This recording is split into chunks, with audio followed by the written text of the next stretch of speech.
W2BTK KB3AL.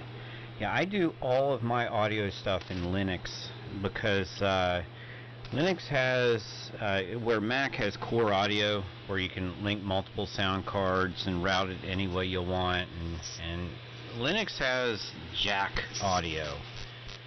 And in my mess around, dork around studio, I don't use many VST plugins, and yes, you can run Windows VST plugins on Linux very easily. Most of the stuff I have is, I've got 1176 compressors. I actually have a Pultec. I've got a couple of racks of equipment I've been collecting over the years, stuff I've pulled off job sites, fixed and brought home, and I route everything, a send and a return out to the rack equipment. I don't use many plugins, but I do everything with Linux. It's and the latency that you can get out of the sound cards just absolutely blows the doors off of Windows. KB3AL. Yeah, I went with Mac because that's what was in all the studios I was working in, all the studios at school, so I could just, load it on my Mac at home, bring it to the Mac in the studio. But none of those machines used core audio as the driver. They all had the Pro Tools TDM setups with the PCI cards doing like everything, DSP, all that, and it would show you like you had like the 3 cards set up. You'd have like 2 cards at 100% and like one running 75%. You had like tons of plugins open, but then you could spill it over and use native processing. But that's how they did all that crap in like the studios anyway, that I was hanging out in around 2008, 2009. So that was a few years ago by now. I'm sure they're like on to something else. I don't know what. I think Pro Tools isn't even like Pro Tools now. It's like Avid or something. Who knows? W2BTK. No, it's still Pro Tools. They still make those cards. A lot of people are switching away from the full-on Pro Tools rig, because what Pro Tools did about 7-8 years ago is they opened themselves up to other interfaces, and now, Universal Audio, everybody's using their interfaces because they've got DSP chips, some of them quad, some of them 8, on a FireWire outboard audio interface, and there's a lot of companies now making their plugins to run on those outboard processors, so you're not even touching the CPU. I just did a studio, a guy that does music scores for movies, and for that the big program is Vienna Ensemble, and and basically you network a bunch of servers together for the horsepower. He actually has a rack of about 10 32-core Dell servers, each with 256 gig of RAM.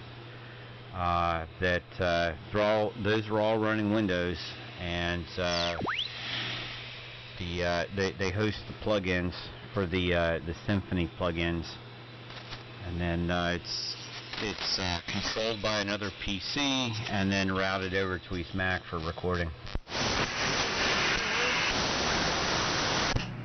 Yeah.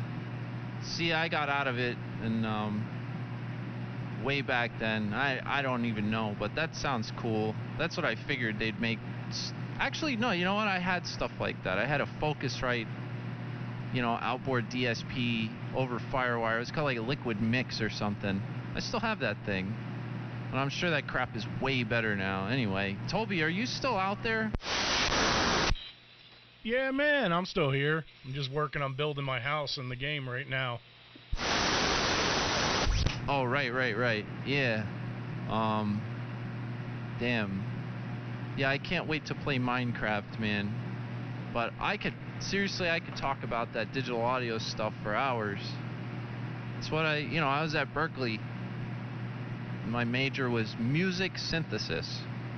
But they changed it at like the very end, right after, right before I graduated, to electronic music production and design. Gay. I like the first name better. It sounds so much cooler. Oh, you'd love to go through my barn. You guys continue on. I find this super interesting. I've got Odysseys, I've got ARPs, I've got Moogs. You'd love to go through my barn. Oh, that's so cool. They had an ARP set up in one of the labs at Berkeley, and like everyone was afraid to use it. I used it a couple times. Like you could go in the lab for lab time and sign up and be like, yo, I wanna jump on the ARP, and you could only use it with like headphones, but it was still cool. You sit there and patch stuff around. And yeah, you gotta kind of know AM synthesis to like screw with that, and that's what they taught us at very first, just like doing like AM stuff with synthesizers, and then we got into FM and more complex waveforms and stuff. But man, those were the days. Yeah, my favorite piece of gear from that time period that you're talking about, when you were in school, was the Waldorf Microwave XT. We didn't have one of those, but not a lot of vintage stuff there. Just the ARP, and I think there was a Moog or a Moog or whatever you could rent out, but it was one of those newer, like one of the newer ones. And I've got two Hammond B3s and matching Leslie's too. we run out a lot of Backline stuff. Oh, that's cool, man. Yeah, got all the Backline. Those Hammonds, I mean, yeah, people want those all the time. They gotta have them. Can't use a synthesizer. Yeah, I've got one full upright and one that I converted to a portable. Yeah, that's badass stuff.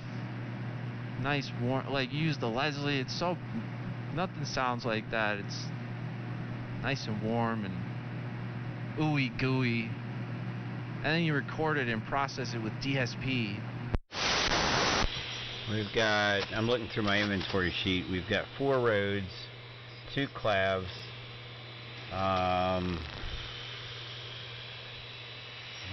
we had a Mellotron, but that thing was high maintenance. I got rid of that. Yeah, you know, that's all tape, right? Yeah, and it was exposed tape. Basically, just tape stretched between 2 springs, and the heads rode up and down it. You had a head for every piece of tape. For every key, there was a piece of tape, and there was a head. Yeah, if you're not just gonna have it in a collection, I would sell that too. It's a pain. Well, when we rented that thing out, we charged high dollar, because you know, if a Beatles cover band had a big show, they wanted it. I mean, they wanted it big time, because damn near everything the Beatles did was I think the entire Abbey Road album was that. And they wanted it so bad, and they would pay through the nose for it. Well, yeah, I mean, how many people do you think there are you can call up and get a working Mellotron? But yeah, the maintenance on that, you would have to send it out for a bajillion dollars, you know? I'm sure you spent hours on that thing all the time before it went out and when it came back.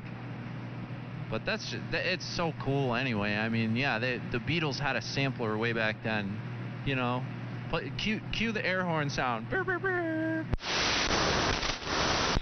Yeah, no, the Mellotron was actually, it was a pain in the butt to work on, but it was not very sophisticated.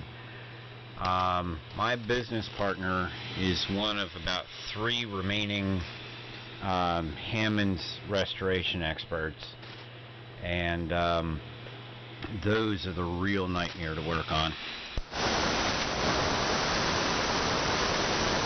Yeah, I've never really worked on any of that stuff. Just used a good amount of it, listened to a lot of it, which is, you know, that's very pleasurable. Anyway, yeah, Backline is cool. I was friends with a couple guys who worked at, like, what was it? There was SIR, you know, the, you know what, in red boxes in New York, and then there was one in Hoboken called Supersonic Transport, SST, and I knew a guy who worked there. Man, they had everything too.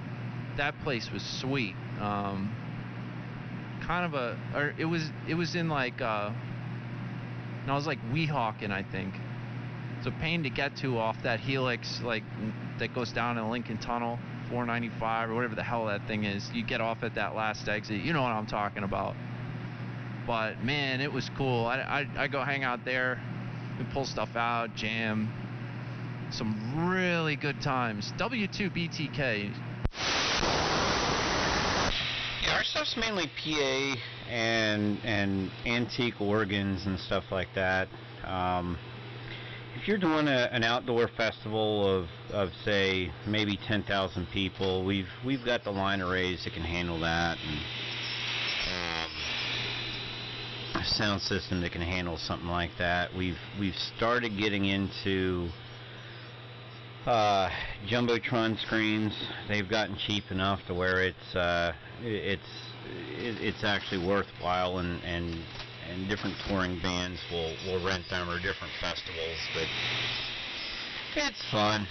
It's you know, we hire a crew of Mexicans to set it up, and when they're done, they tear it down and park it back in the barn. I need another beer, KB3AL. Hey, real quick, did you ever like run across a guy named Pat? Perfectly Clear Audio, PCA, out of North Bergen? No. Alright, I'll see you in a minute. This is W2BTK, and I don't expect a lot of people to be hanging out after all that, but I know Toby and Perry were out there. So, hopefully you found that interesting, because I know you haven't been transmitting much. W2BTK. No way. That stuff's, I love hearing that. Super fascinating to me. Not even sarcastic at all.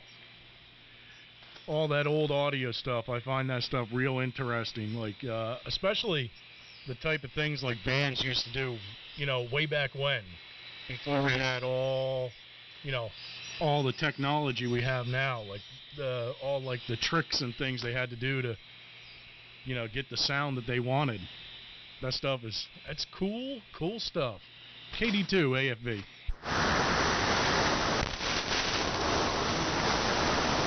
Yeah. And all that backline is one thing, but then, yeah, he's got PA gear. That's the guy who I worked for had, you know, that warehouse in North Bergen. I swear probably like $1 to $2 million of PA stuff that he had collected over the course of 30-something years.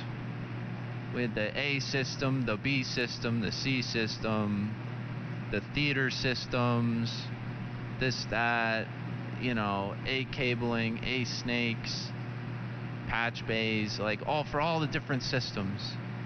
And it was awesome, man. I worked there when I was in college, and like right after I got out, and man, I learned everything I needed to know about how to like set up a public address system and make it really clean and really loud.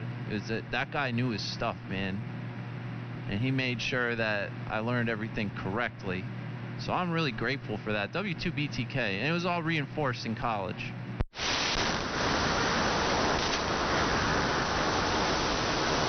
I'm back. Got a lot of guitar amps too. I play guitar. That's my instrument. And if you ever look on Craigslist in the musical instrument section, and those ads that say I buy broken guitar amps, that's pretty much me. They can be had dime a dozen, and tube amps are so easy to fix, especially the older Mesa Boogies and Marshalls and stuff. The newer stuff, the Marshalls, the boards, the circuit boards became conductive, and parts just started shorting out everywhere. The older stuff, people will have it. They'll get an estimate from a shop. Oh yeah, it's $600 to fix it, and they put it on. They see my ad, and I'll give you $200 for it. Yeah. Whoop. Foot slipped off the pedal. Facebook Marketplace. I don't hang out there. I haven't seen the ads, but I watch a lot of those guys on YouTube who repair all those like amps and stuff. That's pretty interesting. Just started like checking a lot of that out. I've never worked on any. I play the drums. I don't have much in the way of guitar amplifiers, but I'm into that stuff. Have you ever used one of those Mutron biphase pedals like Billy Corgan, Siamese Dream Smashing Pumpkins album? I think he used that a lot on that album. Those things are pretty sick and pretty rare. I wonder if you ever came across one. No, and we really stay away from the pedals and stuff because, when you get a musician that's touring and, they're doing a little bit bigger venue than they're normally set up for it, they've got all of the low-level stuff they need. That's their sound. We're just renting the balls to them.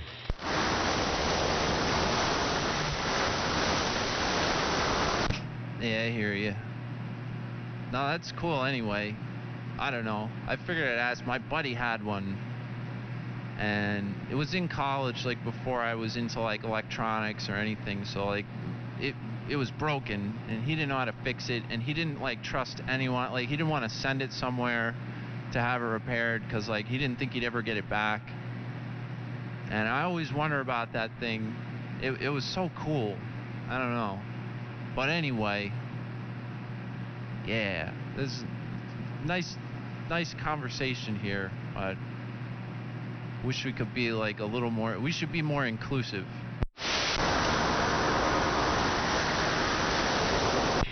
The biggest problem with those old pedals from the 60s and 70s is they use germanium diodes and transistors, and that's pretty much unobtainium right now. I mean, you can cross-reference it and put a workable part in there, but it, for the longest time I would argue with musicians, yeah, it doesn't change the sound, and then I really started listening, and oh yeah, it changes the sound.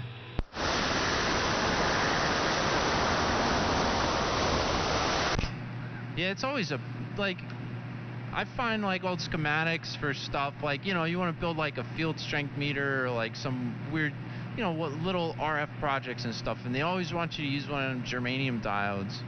I have a few of them over here, but they're like hard to find.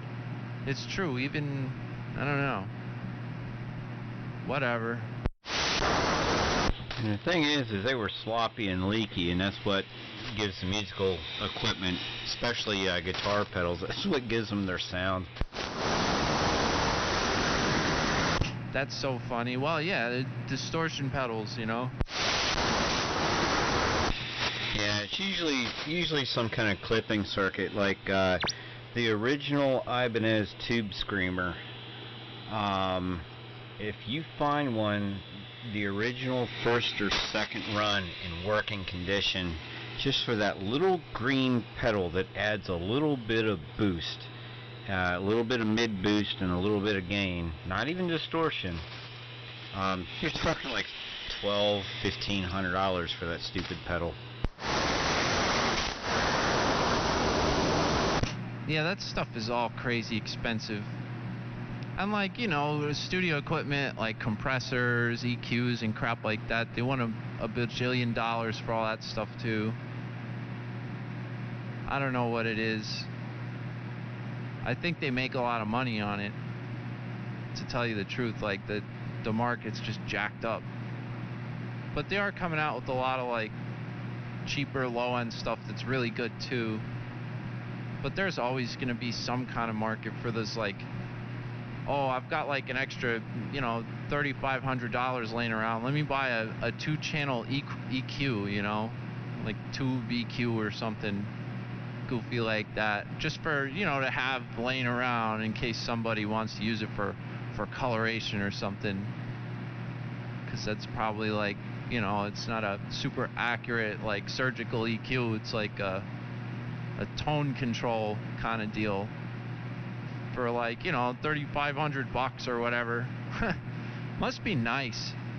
That's crazy. But that's why I never really built a studio back then. And back when I was doing it, it was like the low budget home studio thing was still kind of like a joke. Like, you could do demos, but you couldn't really do anything like you can now with, you know, that budget of that one EQ. You can do like a really, really nice home recording setup these days. Anyway, W2BTK. Wife's calling. KB3AL. Somebody else pick it up.